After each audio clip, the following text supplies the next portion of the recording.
Peephole Pictures, we're looking at For Services Rendered from 1984. Before I tell you why I summoned you back here, perhaps we should have lunch. Miss Pennypacker. Yes, sir. Would you order us lunch? I'll have a tuna fish on rye and a glass of milk. What'll yours be, James? Oh, just a snack, sir. I think I'll start with a chilled oyster bouillon, followed by a fillet of venison, slightly charred over a 1/4-inch flame, and covered with braised mushroom tips. Blast it, James! Why do you always act so suave and sophisticated? Just once, couldn't you be a normal, uncouth, boring asshole like the rest of us? I'm sorry, sir, but my fans expect it of me. You see, there are all these James Bond books and Technicolor movies. Precisely my point. And now every enemy of England knows your trademarks. Your obsession with fine foods. Your success with beautiful women, your coolness at the gaming table, and your utter disregard of danger. You know, I think every film fan has those certain blind spots of big films that people kind of assume that you've seen if you're in the general discourse of talking about films. You know, people say, oh, have you seen Citizen Kane? Have you seen Gone with the Wind? Have you seen Lawrence of Arabia? Everybody's got those blind spots. There's nothing wrong with that. Life's short. You're not going to have time to watch everything. But my big blind spot is that I haven't seen a lot of the James Bond films. I've seen a couple of them. Mostly the Daniel Craig ones because they were being released theatrically at a time when I was going to the cinema, more often. I've seen a handful here and there. I've seen like GoldenEye. Of course, played the game for the Nintendo, and so here I am reviewing this James Bond parody, For Services Rendered, directed by Tim McDonald, and the film actually came out a year before A View to a Kill, and the recent film from '83, Octopussy, is one that they mention a lot. I forgot what one of the characters' names was. I think they were called like Thunderpussy in the film, but then there's still a character, they still bring up Octopussy at one point, so it really kind of threw me through a loop. I'm like, what are we doing here, man? But For Services Rendered. Now, I'm going to try to explain the plot as best as I can. I'll be the first to tell you, I really couldn't tell you what was going on, because the primary character in this film,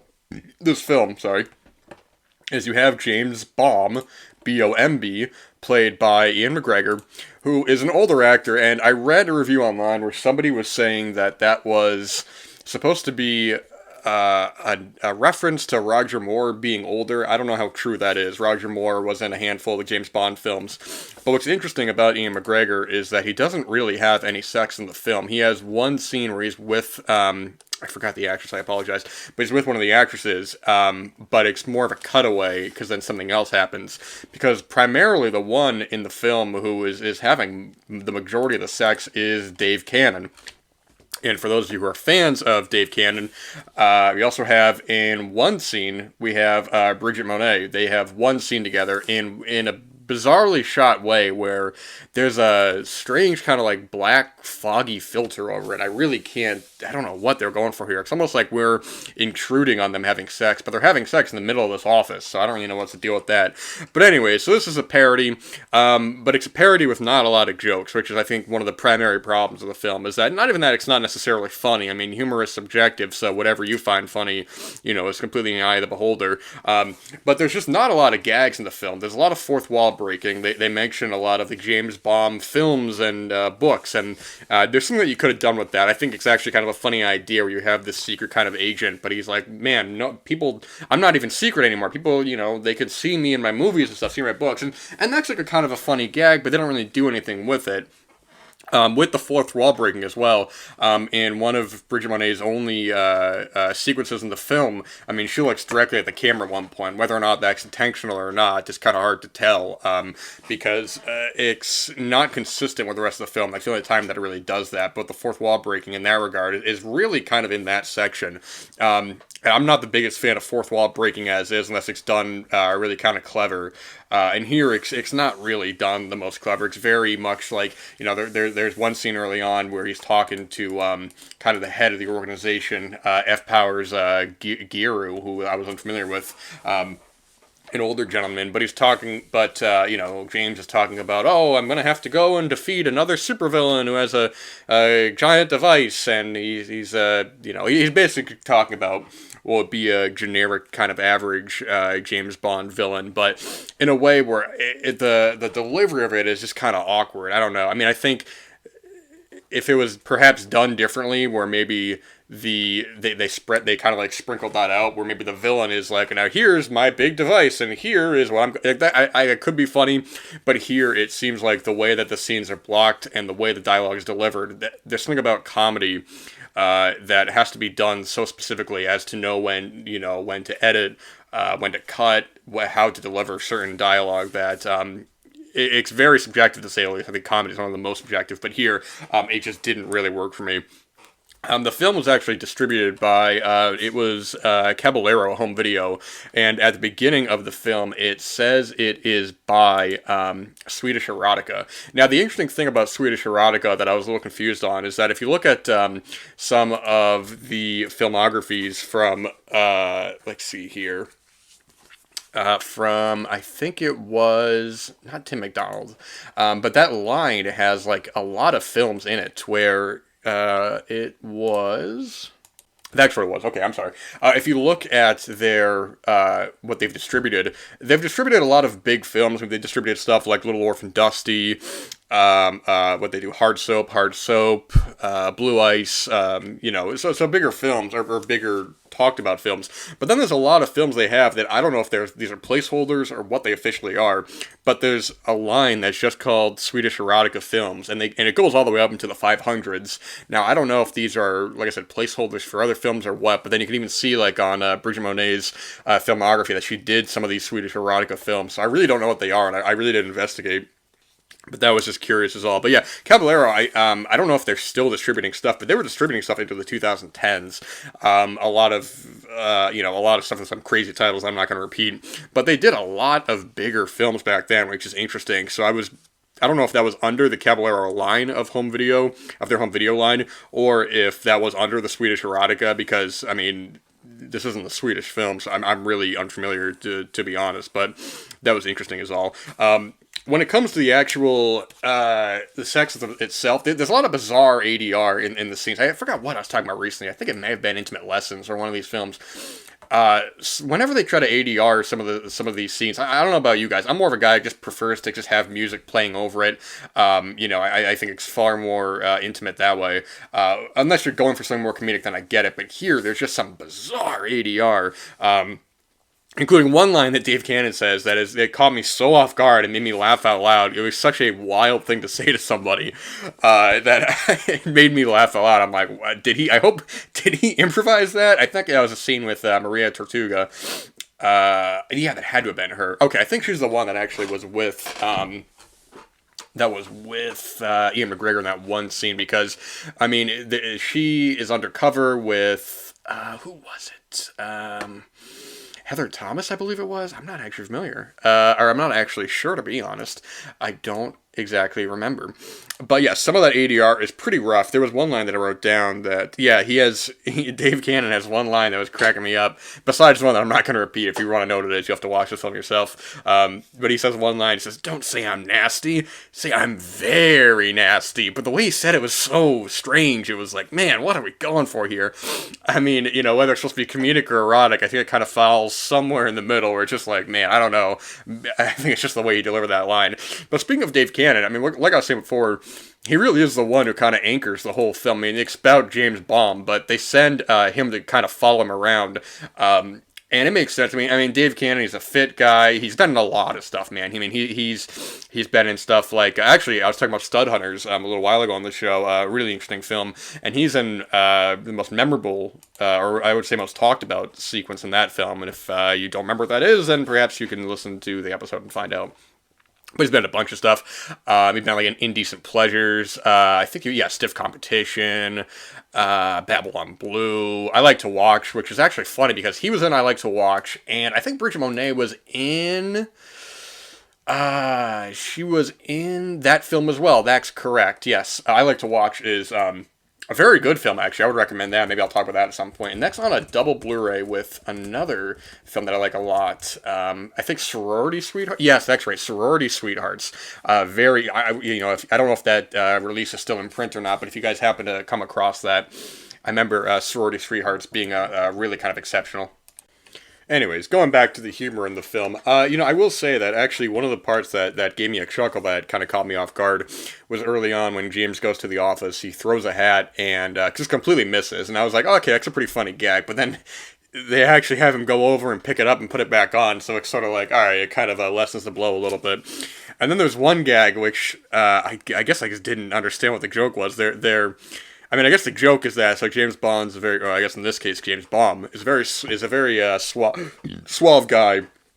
He drives the best cars. He's with the most beautiful women, And they're like, James, we have a car for you. And then they show him driving out in a blue van, and it's like, oh man, he's driving in the blue van. Looks ridiculous. James Bond will never, be seen in a van like this. But again, they don't really do anything with the joke. I think it'd be kind of funny if it kind of like sputtered out a little bit, or was kind of like a pain in the ass to drive. I remember there's actually a real funny gag in the last Mission Impossible film, which if you haven't seen it, I won't give it away, but involving a car that during a chase sequence that was got a big laugh from the audience. But yeah, so because this is a spy film who's going to different places around the world. Now the copy that I watched wasn't the best. It was a little. It was coming from a VHS. I know this does have a DVD.